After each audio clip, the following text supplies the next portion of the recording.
I'm Marc Thiessen, Washington Post columnist and senior fellow at the American Enterprise Institute, with 10 America First reasons to support Ukraine.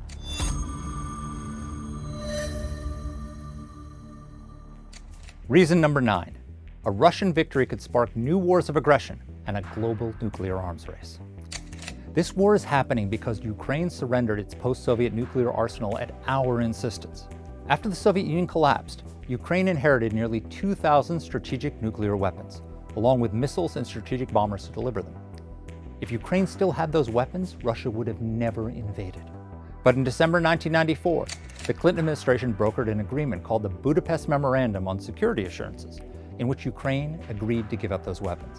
In exchange, the United States and Britain promised to provide assistance to Ukraine if Ukraine should become a victim of an act of aggression, while Russia pledged to refrain from the threat or use of force against the territorial integrity or political independence of Ukraine.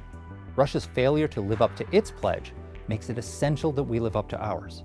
Otherwise, nations around the world will conclude that they must develop their own nuclear weapons to safeguard their borders.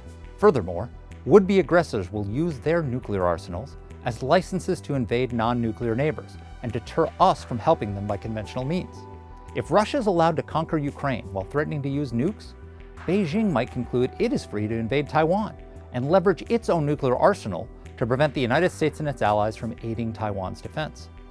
North Korea could conclude it should speed the development of missiles capable of reaching the US homeland, so it can achieve its long-standing goal of reunifying the Korean peninsula. Iran might conclude that breaking out as a nuclear power will deter the United States from defending Israel. And if Iran gets nuclear weapons, Saudi Arabia has pledged to become a nuclear power as well, and other Gulf states will follow suit, which would mean a Sunni-Shia nuclear arms race in the Middle East. Japan and South Korea could conclude that our nuclear umbrella is full of holes and acquire nuclear weapons of their own. Nuclear non-proliferation will be dead, and the number of nuclear powers in the world will mushroom.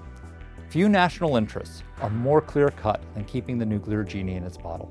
Failure in Ukraine will mean more nuclear states, more wars of aggression, and will inevitably raise the risk that a conflict will spin out of control.